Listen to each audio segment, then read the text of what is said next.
కొన్ని ప్రశ్నలకు సమాధానాలు చాలా విచిత్రంగా ఉంటాయి. మన బరువు ఎంత అనే ప్రశ్నకు సరైన సమాధానం మన దగ్గర ఉండదు. జనరల్గా మన బరువు చూసుకుంటే 50 కేజీలో, 60 కేజీలో, 70 కేజీలో ఎంతో కొంత ఉంటాం. కానీ అది మన అసలైన బరువేనా అనేది తేలాల్సిన ప్రశ్న. ఎందుకంటే మన బరువు భూమిపై ఒకలా ఉంటే చందమామపై మరోలా ఉంటుంది, మార్స్ గ్రహంపై మరోలా ఉంటుంది.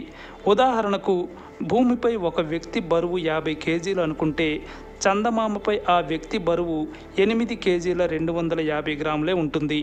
మార్స్పై 19 కేజీలే ఉంటుంది. అదే మన సౌర కుటుంబంలోని గ్రహాల్లో పెద్దదైన జూపిటర్పై ఆ వ్యక్తి బరువు 126 కేజీల 400 గ్రాములు ఉంటుంది. దీన్ని బట్టి మనకు అర్థమవుతున్నది ఒకటే, మన బరువు నిజమైన బరువు కాదు. అది అన్ని చోట్ల ఒకేలా ఉండదు. మనం ఉన్న ప్రదేశాన్ని బట్టి మన బరువు మారిపోతూ ఉంటుంది.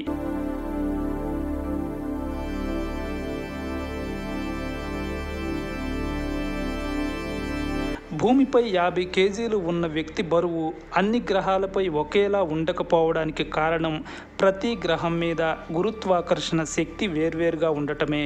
బరువు అనేది మన శరీరం మీద ఆ గ్రహం ప్రయోగించే గురుత్వాకర్షణ శక్తిని బట్టి ఉంటుంది. భూమి కంటే చందమామ, మార్స్ చిన్నవి, తక్కువ బరువు ఉన్నవి కాబట్టి అవి వ్యక్తిపై ప్రయోగించే గ్రావిటీ తక్కువగా ఉంటుంది.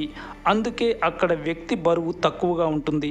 జూపిటర్ భూమి కంటే పెద్దది, బరువైనది కాబట్టి అక్కడ వ్యక్తి బరువు ఎక్కువగా ఉంటుంది. అంటే ఏదైనా ఖగోళం బరువు పెరిగే కొద్దీ అందులో గురుత్వాకర్షణ శక్తి కూడా పెరుగుతుంది.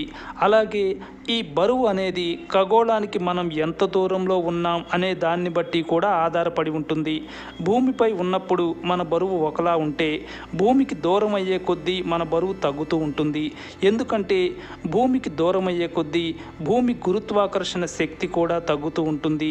గ్రావిటీ తగ్గితే బరువు కూడా తగ్గుతాం.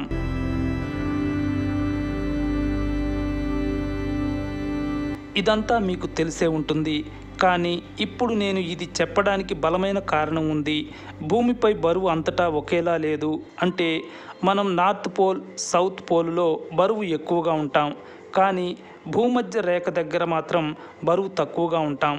అంటే ఇందాకడ మనం చెప్పుకున్న వ్యక్తి నార్త్ పోల్ లేదా సౌత్ పోల్ దగ్గర 50 కేజీల బరువు ఉంటే ఆ వ్యక్తి భూమధ్య రేఖ దగ్గర మాత్రం సుమారుగా 49 కేజీల 500 గ్రాములు ఉంటారు. అంటే అర కేజీ తక్కువ బరువు ఉంటారు. ఈ తేడా ఎందుకంటే భూమి గురుత్వాకర్షణ శక్తి అంతటా ఒకేలా ఉంది. అది గుండ్రంగా సమానంగా ఉంది. కానీ భూమి గుండ్రని బంతిలా లేదు. ఇది గుమ్మడికాయలాగా ఉంది. గురుత్వాకర్షణ శక్తి అనేది భూమి మధ్య నుంచి అన్ని వైపులకు సమానంగా విస్తరిస్తుంది.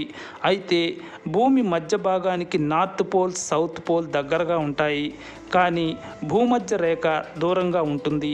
అందువల్ల నార్త్ పోల్, సౌత్ పోల్ కంటే భూమధ్య రేఖ దగ్గర భూమి గ్రావిటీ కొంత తక్కువగా ఉంటుంది. ఇంతకు ముందు చెప్పినట్లు ధృవాలతో పోల్చితే భూమధ్య రేఖ దగ్గర ఉన్న వ్యక్తి భూమి మధ్య ప్రాంతానికి దూరంగా ఉన్నట్లు లెక్క. భూమికి దూరం అయ్యే కొద్దీ గురుత్వాకర్షణ శక్తి తగ్గుతుంది. గ్రావిటీ తగ్గితే బరువు తగ్గుతారు. అందువల్ల ఈక్వేటర్ దగ్గర ఉన్నవారి కంటే పోల్స్ దగ్గర ఉన్నవారు ఎక్కువ బరువు ఉన్నట్లు తేలుతుంది.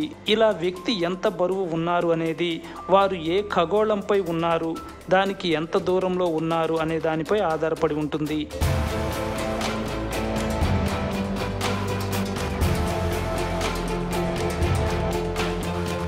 ఇదంతా మీకు తెలిసే ఉంటుంది. అయితే మరో ఆసక్తికర విషయం ఉంది. భూమిపై ఓ ప్రదేశంలో గ్రావిటీ తక్కువగా ఉంది. అది భూమధ్య రేఖ ప్రాంతం కాదు. అందుకే దాని గురించి చెబుతాను.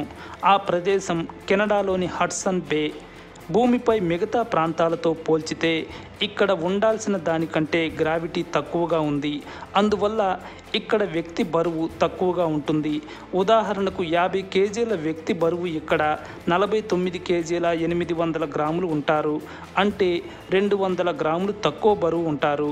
కానీ హడ్సన్ బే చుట్టుపక్కల మాత్రం బరువు దాదాపు 50 కేజీల దాకా ఉంటారు. మరి ఆ ప్రదేశంలో ఎందుకిలా?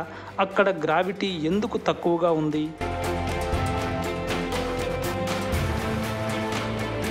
దీనికి కారణం తెలియాలంటే మనం ఐస్ ఏజ్ గుర్తు తెచ్చుకోవాలి. భూమి ఏర్పడిన తర్వాత ఇప్పటి వరకు 5 సార్లు మంచు యుగం వచ్చిందని అంచనా. మంచు యుగాల సమయంలో కెనడాపై భారీగా మంచు పేరుకుపోయింది. ఆ మంచు నానాటికి బరువు పెరుగుతూ లోపలున్న భూమి, మట్టి, రాళ్లను అదిమి అణచివేసి అదంతా దక్షిణం వైపు జరిగిపోయేలా చేసింది. కోట్ల సంవత్సరాల తర్వాత మంచు కరిగింది. ఆ తర్వాత మట్టి, రాళ్ళు కొంతవరకు ఇదివరకటి స్థితికి వచ్చేందుకు ప్రయత్నించాయి కానీ పూర్తిగా రాలేదు. అందువల్ల అక్కడ భూమి బరువు కొంత తగ్గింది. ఈ పరిస్థితి ఎక్కువగా హడ్సన్ బే దగ్గర ఏర్పడింది. అందువల్ల అక్కడ మనుషులపై గ్రావిటీ తక్కువగా ఉండి బరువు తక్కువగా ఉంటారు.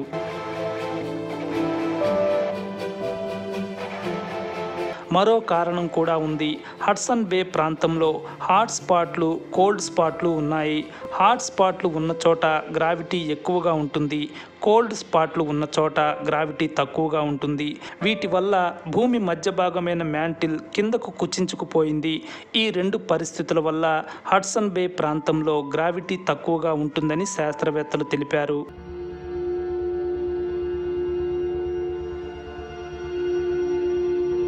భూమిపై ఇండియా భూమధ్య రేఖకు పైన ఉంటుంది. అంటే ఇండియా కూడా భూమధ్య రేఖకు కొంతవరకు దగ్గరగా ఉన్నట్లే. ఆ లెక్కన చూస్తే నార్త్ పోల్ కంటే ఇండియాలో వ్యక్తి బరువు తక్కువగా ఉండాలి. మరి ఎంత తక్కువో తెలుసా? నార్త్ పోల్లో 50 కేజీల బరువు ఉన్న వ్యక్తి ఇండియాలో సుమారుగా 49 కేజీల 750 గ్రాములు ఉంటారు. మరి ఇండియాలో 50 కేజీల బరువు ఉన్న వ్యక్తి ఈ మధ్య ఒలింపిక్స్ జరిగిన ప్యారిస్లో ఎంత బరువు ఉంటారో తెలుసా? 50 కేజీల 150 గ్రాములు. ఎందుకంటే ప్యారిస్ అనేది యూరప్లో ఉంది. ఇండియా కంటే ప్యారిస్ నార్త్ పోల్కి దగ్గరగా ఉంది. అందువల్ల బరువు పెరుగుతారు. ఇటీవల ప్యారిస్ ఒలింపిక్స్లో రెజ్లింగ్ విభాగంలో సత్తా చాటిన భారత ప్లేయర్ వినేష్ ఫొగాట్ 50 కేజీల కంటే జస్ట్ 100 గ్రాములు ఎక్కువ బరువు ఉన్నారని ఆమెను ఆట నుంచి తప్పించారు. ఆ గేమ్స్ ఇండియాలో జరిగి ఉంటే ఆమె 100 గ్రాములు ఎక్కువ బరువు ఉండేవారు కాదేమో. గ్రావిటీ ఎఫెక్ట్ ఆమెపై పడిందనుకోవచ్చు. అయితే ఒలింపిక్స్ లాంటి గేమ్స్లో ప్లేయర్ల బరువును కొలిచేటప్పుడు అత్యంత ఖచ్చితమైన ప్రమాణాలు పాటిస్తారని, బరువులో తేడాలు పెద్దగా ఉండవు అని నిపుణులు చెబుతున్నారు. కానీ 100 గ్రాముల బరువే ఆమెకు సమస్యగా మారింది. మొత్తంగా మన బరువు ఎంత అనేది ఖచ్చితంగా చెప్పలేని పరిస్థితి. మనం ఏ ఖగోళంపై ఉన్నాం, ఏ ప్రదేశంలో ఉన్నాం, ఖగోళానికి ఎంత దూరంలో ఉన్నాం అనే అంశాలు మన బరువును డిసైడ్ చేస్తాయి.